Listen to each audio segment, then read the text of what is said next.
this game ends up going the distance here, simply because...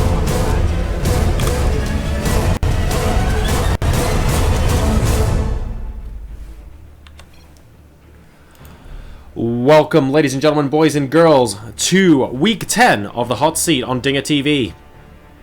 Spawning in the bottom right-hand corner in this best of 9. It is the challenger for this week's Hot Seat King of the Hill.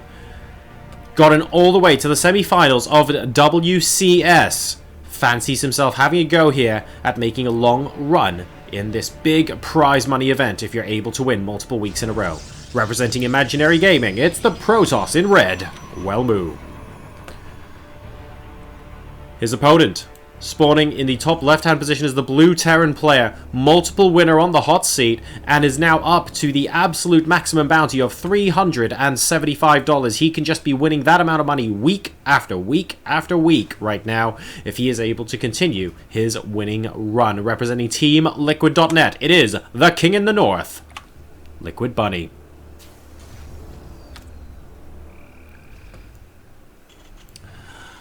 Alright, so I'm really excited to see another TVP Best of 9. Buddy has played some fantastic games for us in the past, and I'm really looking forward to seeing what he has planned for us this time around. Welmu sending out an early probe across the map here, but of course not before getting that gateway down. Just wants to make sure no early game shenanigans are likely to be coming out from Bunny. In the meantime, we have what looks like could be Bunny's trademark Reaper play. Coming out here as we go for the barracks, followed by the gas. And that is also followed by an immediate SCV scout. The probe and SCV are going to do a little bit of a high five on the way up into the base there. And this probe will be able to get up and see everything that is going on inside the main base. So no surprises there. We'll be able to spot the gas as well. Quick check of what's going on. Hey, 50 gas has just been mined. And surprise, surprise, a Reaper popping out of that barracks from Liquid Bunny. Back at home, nothing too exciting from the Protoss point of view here. The cybernetics core going down, all looking fairly hunky-dory. This SCV, he's going to want to be able to check out for that second pylon in case something gets proxied here.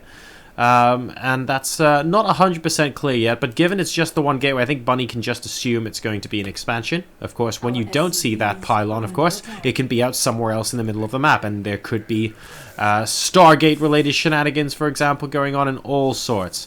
This SCV is getting zoned out now by two different probes, and wow, manages to actually block the Nexus one last time, but he has to be so careful. And woo, he's actually going after the SCV, being very bloodthirsty, and will be able to get it. First blood, ladies and gentlemen. So that scouting SCV is about to bite the dust. And here comes the first Reaper from Bunny, moving into the main base now. Mothership core just popping out at the same time. Not quite able to do too much damage at the moment. Oh, actually picking off a probe. A little bit careless there. Lack of micro there from Welmu, but maybe he left that as bait because the Mothership core was able to pick off the Reaper. And ideally, you want that Reaper to be able to come in a second time so that he can spot what curious tech Welmu might be putting down later on, whether it's going to be a robotics facility, a Twilight Council, a Stargate, etc. So a little bit of a setback there, despite losing, despite losing a probe. Actually, Bunny has his fair share of setbacks off of that as well. And notice how there isn't a second Reaper out on the map. Look at that. He's just going for Marines off the back of this and building a bunker, so being very defensive. Nice and chilled out is Bunny at the moment, but he's not going to be able to get a second peek into that main base unless he chooses to start scanning. A factory and a hidden SCV over there just for a second will grace our screens, but that will get put down next to the factory, so the starport will keep an eye on whether that's going to be for Banshee play. Given there's no tech lab out here anywhere, I don't think it is. I suspect we're going to see a situation where we have got the medevacs popping out in addition to the Widow Mines and Marines, and we've got to be COing for an early drop. Notice how there's only one Marine inside this bunker. The Stalker will be able to go up there and poke and prod. I wonder if Welmu has realized that actually that's not a full bunker by any stretch of the imagination. Widow Mines coming down now, and it looks like a tech lab is going to be built on the starport after all. So it could have been a medevac. We could have seen Marine mine drops. Bunny tends to be pretty good with those actually, but instead we're going for a tech lab on both the factory and the starport here. Now back in the Protoss main base, We have a Blink about a third of the way through, so Twilight Council was the tech chosen. We've also got the robotics facility starting to come down now as well. These Stalkers have got an almost no, in fact basically none, scouting information. And we have just got Marines and tanks coming out, and a Raven coming out of the starport. So Bunny potentially looking to inflict some very, very high DPS here. Marines and tanks do so well against basically everything. Let's see how well they could stack up against an early game Protoss army here. Bunny, he's not moving out on the map just yet. He's adding more production facilities. You can see the second barracks coming in now. And it looks like, well, we're going to have another building on top of this tech lab here. I wonder if that's going to be for STIM. In the meantime, Welmu just being quite defensive. This is, after all, a bit of a drop timing as well. Wanting to keep those Stalkers inside the mineral line. And with Blink about to complete as well, that's going to come in very, very handy for him. He's not looking to attack anytime soon. He's only just started the additional infrastructure in the form of those gateways. Double Forge is coming down. He's also got the robotics bay inside the quarter of main base as well. So everything to play for here for Welmu. Just slowly getting his infrastructure up now. That's 4 more gateways here in the north side of his base. And we also have an observer moving out across the map to scout exactly what Bunny might have in store in his part of the territory. And as things currently stand, by the looks of it, not a lot. Bunny's being ultra defensive at the moment, just really playing a consolidation kind of game number 1, if you like. Just making sure his macro is up to scratch. And kind of, I want to say kind of feeling Welmu out here, if that makes sense. He's waiting to see what he might be coming out with in terms of aggression. It looks like that observer gets instantly annihilated thanks to the presence of that Raven. So the Raven-Viking combination there continuing to be quite a defensive posture for Bunny. The tanks are in very, very sensible positions. He hasn't looked to move out beyond the center of the map. Look, he's seen absolutely nothing that's going on in the Protoss space, guys. He's basically seen that a cybernetic core was going up a very long time ago. Well, duh. But Bunny's not worried. He's busy macroing up. He's up to 47 workers, and with double mules as well. Compared to the 51 of Welmu, he's doing, I would say, favorably. A second observer is now going to try and sneak into the main base past that Raven and Viking combination.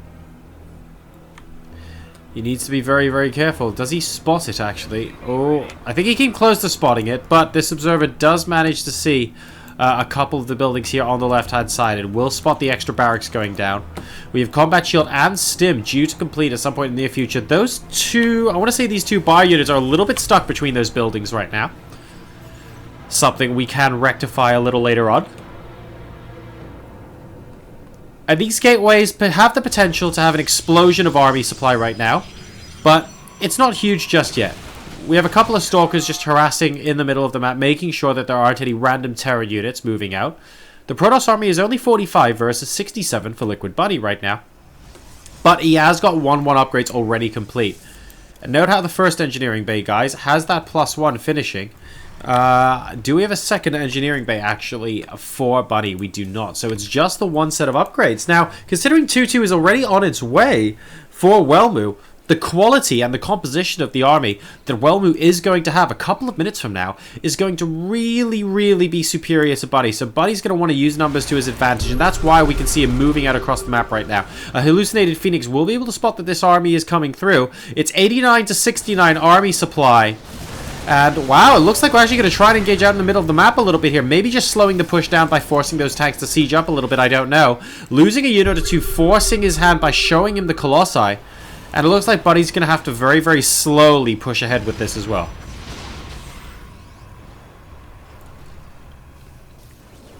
Continuing to slow this down, 102 versus 71 army supply. Bunny really wants to make this work. He at least needs to make sure that the third base doesn't go down comfortably. It's 2 base versus 3 base right now. And quite often in these situations, you don't assume that it's the Terran player that's behind in bases. But that is what the case is here. Tanks now firing away at that pylon. Now this pylon is rather inconsequential at the moment. We have a warp in of zealots maybe trying to intercept reinforcements along the way, but I love the fact that a single tank is sieged up here. I don't know if he forgot that or what, but it's certainly going to come in useful if the zealots decide to pop that way. We see the, oh, interesting. They're actually going to be killing off these debris so that these warpins might be able to take the army from behind. But Bunny has a sizable force. Look at these tanks just being camped out right now. The Vikings ruling the skies. Immediate photon overcharge going down. We're scanning into the main base to see if there might be possibilities of moving up there. And the tanks are sieging up in a very, very provocative position. The army coming in from the back now for Welmu. It reveals itself. Is this going to be the time to engage the rest of it? I don't know. The Stalkers and another Colossus coming down from the main base as well. These tanks are very clumped up. If the Colossi are able to get a lot of hits on them, it's going to be bio and nothing else. But in the meantime, unfortunately, the Colossi are going down very, very quickly indeed. With the Zealots tanking in front, though, they are able to take out the tanks. But will the rest of the bio forces be able to clean up the Protoss right now? Army supply 73 to 23. Yes, the tanks are dead. But what is going to be left right now for Welmu? Not clear at all. 17 army supply. This third base is certainly going to die, but can he hold on to the rest of it? He has good infrastructure. He's able to produce a large number of units. We take a look at the units lost tab, though. We can see that Welmu has lost significantly more than Bunny at the moment. Maybe that third base was a little premature. Bunny smelling a little bit of blood, and yeah, well, I think this might be a sign of Welmu considering the situation desperate. The Dark Shrine going down inside the main base does not look like an aggressive play at all. We have a single Colossus here, and look at how many Vikings there are with this army from Bunny. We have to be very careful. That siege tank as well on the bottom just doing so much damage. Immortals coming out now as well. That's a great choice against the siege tanks, against the Marauders, to try and whittle down that army quickly. But we do have to see something happen very, very soon from Welmu here. Otherwise, his production inside the main base is just going to get sieged up and taken out very, very slowly. I actually wouldn't mind seeing a drop loaded up and put into the main base personally from Bunny's point of view, because I think the tank is providing so much excellent covering fire right now that he can afford to do that. He's still, by the way, on 45 workers, but he has actually taken a third base now. And the upgrade situation, as predicted before, is +2/+2 for the Protoss and only +1 to the Terran. But the Protoss is half the army supply. Yes, okay, you're 3 upgrades ahead, but I wonder if Welmu was simply too greedy. The earlier third base, and there's the drop, well, a drop with a single Marauder, I suppose. An earlier third base in combination with those double forges may or may not be the key to Terran winning this. 2 more tanks coming in. Yes, the original attack is going to get sniped off. The Vikings, though, are being very, very strong indeed. And as soon as the Colossi are dead, they're landing. And they're actually shredding through the Immortals. And this doesn't look like good news for Welmu. Additional reinforcements coming in from Bunny now. And it looks like he's going to be able to push on forward. He's now doubling his opponent's army supply. A very, very patient and sustained piece of aggression coming out of here from Bunny in game number 1. But it looks like it's going to be enough to lead him to a victory. The Dark Templar is actually doing so much work right now. 4 kills and counting, and there are 3 DTs with this. There comes a scan, and the Bioforces will eventually get whittled down here. But you know what? Even if this army gets picked up, it then becomes a 1-base Protoss versus a 3-base Terran. So in the long run, I actually think this battle is just won for Liquid Bunny. It's 100 supply versus 36.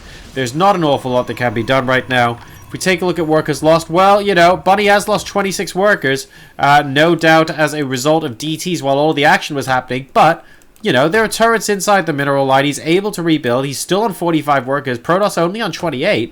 That's inconsequential, unfortunately.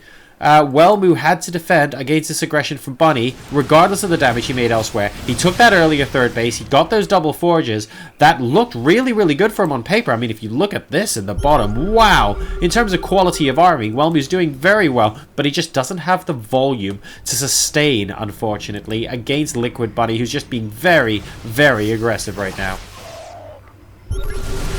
We're stimming in, managed to pick off a single DT, forcing the natural expansion possibly to get cancelled before it can get built once again. Probes getting pulled now for Welmu. This situation getting very, very desperate, and he's down to 23 workers versus 42. The Immortal is down. The Stalkers are blinking backwards, but they are all out of shields right now. Just a single Zealot, maybe a second one. No, just a single Zealot, and that goes down as well in terms of tanking. And now these 3 Marauders and that Marine are actually going to single-handedly pick apart this Protoss natural expansion if he's not careful. Good spot on the DT, and excellent kiting actually to stop them from coming through. Another Stalker dies, and wow, this army of 4 right here looks like it's going to be able to pick apart the natural. And GG, ladies and gentlemen, as Welmu taps out. Bunny is going to be winning game number 1 and will be getting his hot seat defense off to an excellent start.